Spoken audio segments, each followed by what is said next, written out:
to this episode of APS.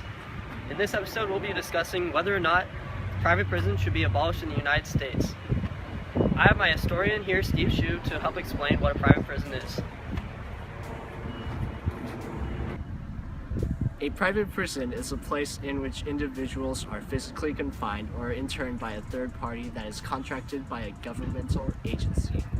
Privatization of prisons can be traced to contracting out confinement and care of prisoners after the American Revolution.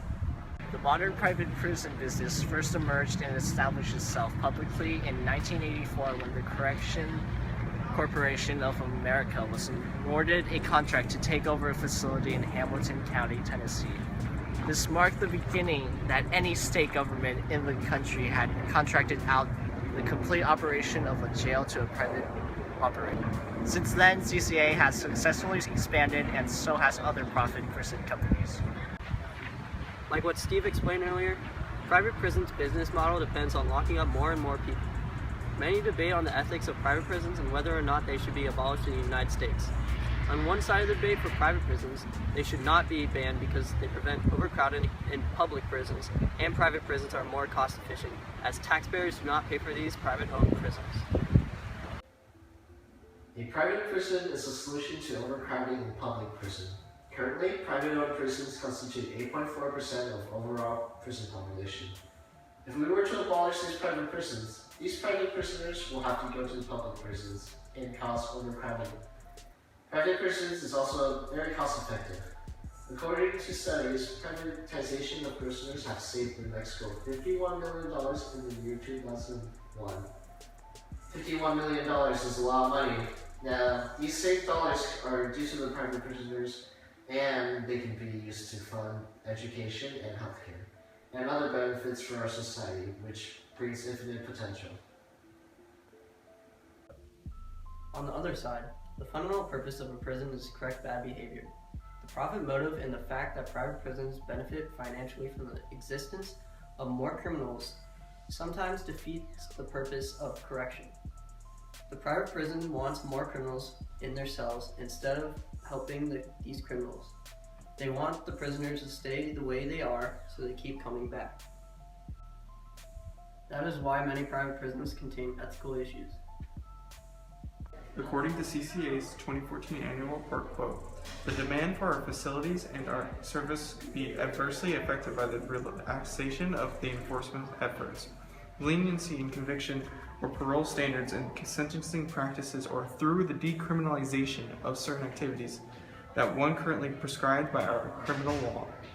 Any changes with respect to drugs and controlled substances or illegal immigration could affect the number of people arrested, convicted, and sentenced, thereby potentially reducing demand for correctional facilities to house them." Because of these concerns, private prisons spend millions of dollars each year trying to lobby or, in some cases, bribe politicians. According to Associated Press, from 2002 to 2012, the CCA, GEO, and MTC spent around $45 million lobbying state and federal governments. And CCA had lobbyists in 32 states, and GEO had 72 lobbyists in 17 states. In certain extreme cases, some companies sign contract with some states containing clause guaranteeing prison occupancy rate. Some contract require 90% to 100% occupancy rate. This means to fulfill the contract, the state has to constantly find more people to lock up to fulfill the contract or pay huge sums of money to the companies. And this leads to the infamous case in August 2011, known as Kids for Cash. Kids for Cash, a famous case in August 2011, Mark Arthur Ciavarella Jr., the president judge of Luzerne County Court, convicted felony for 27 years in prison for taking $1 million in bribes from two juvenile detention centers. Known as Kids for Cash, he prompted the state's high court to overturn thousands of juvenile convictions. Some inmates were only 10 years old.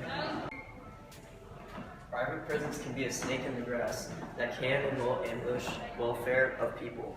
In addition to those unethical practice of private prisons have a higher incident rate than state and federal government. Private prison guards are not paid as well as those in public prisons, which in turn causes safety problems. A data analysis from a 1999 survey of all privately operated prisons in the U.S. and its territories concluded that their use of less costly employees produce a less than acceptable of public safety or inmate care. According to a press release by the Private Corrections Institute, state-run prisons had 17.29 incidents per month, and CCA-run prisons had 31.56 incidents per month. In a written testimony before a 2007 Texas Senate Criminal Justice Committee reported 49% more inmate on staff assaults and 65% greater inmate on inmate assaults in private minimum and medium security facilities than in comparable publicly run facilities. After examining the evidence, we think that private prisons should be reformed in the United States. Private prisons shouldn't be abolished because of its benefits such as being cost effective, but it must be reformed to be more ethical.